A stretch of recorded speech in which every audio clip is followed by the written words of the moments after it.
जब मुसलमान 5 वक्त नमाज पढ़ता है तो उसमें एक कुल पढ़ता है 4 कुल के साथ, और वो एक कुल आपको कोसने के लिए होता है। खुलिया अय्युहल काफिरून ला अबुदु मा तअबुदून वला अंतुम आबिदूना मा अबुद लकुम दीनुकुम वलिय दीन।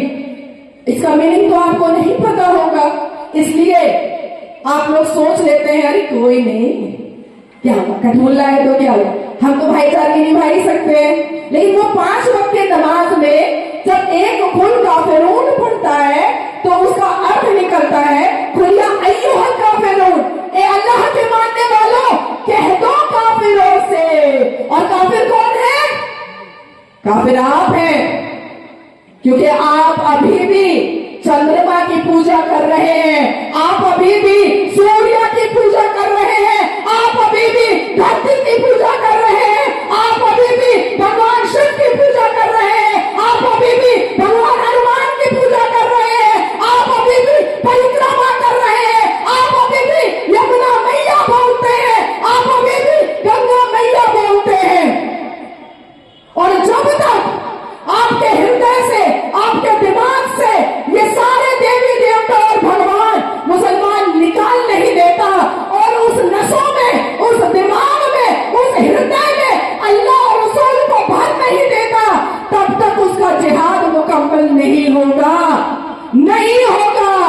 बहुत बुरा लगा जब मुझे पता चलता है कि गौ रक्षक को कस्टडी होती है या उनके ऊपर FIR होता है, तो हृदय से एक आवाज़ आती है कि हम क्या कर रहे हैं। क्या आज भी वही ज़माना है जो 7 नवंबर 1966 में गौ रक्षकों पर इंदिरा गांधी जी का दार दौरा था और वो सत्ता के चेयर पर बैठी थी और गौ रक्षकों की छाती पर गोलियां दागी गई थी? क्या आज भी वही ज़माना है?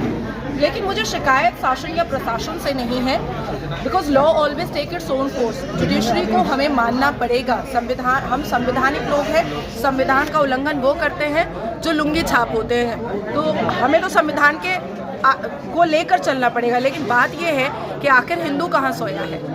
120 करोड़ से अधिकतर हिंदू जो बड़ी बड़ी बातें कहते हैं कि हम गौ माता कहते हैं, हम गौ माता की पूजा करते हैं, रोटी खिलाने वाले और रोटी के साथ खाने वाले बहुत अंतर होता है। तो जब गौ रक्षकों को कस्टडी होती है तो आखिर ये लोग सामने क्यों नहीं आते हैं? ये शिकायत मुझे है हिंदुओं से। ब्रज में आप उपस्थित हैं, लेकिन ब्रज में गौ रक्षकों ने जो बाहर के होते वो आए थे और उन्होंने शटर बंद कराई थी, लेकिन ब्रज में अभी तक किसी संत की आवाज़ सामने नहीं आई है समर्थन में। इसके लोग क्या कहेंगे आप?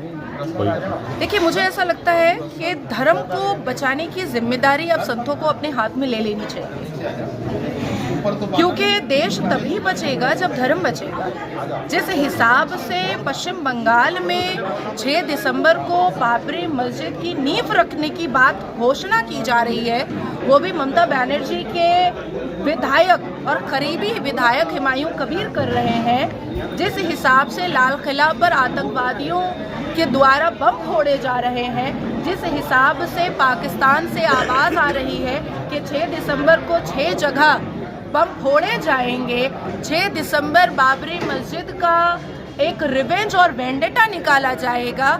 अब ये वक्त आ चुका है कि इस मातृभूमि पर धर्म को बचाने के लिए संतों को जिम्मेदारी अपने कंधे पर अब वैसे ही उठानी पड़ेगी जैसे भगवान शिव ने अपने कंठ में एक जहर लिया था, ठीक वैसे। राम जन्मभूमि हो चुकी है, कृष्ण जन्मभूमि की बात हो रही है।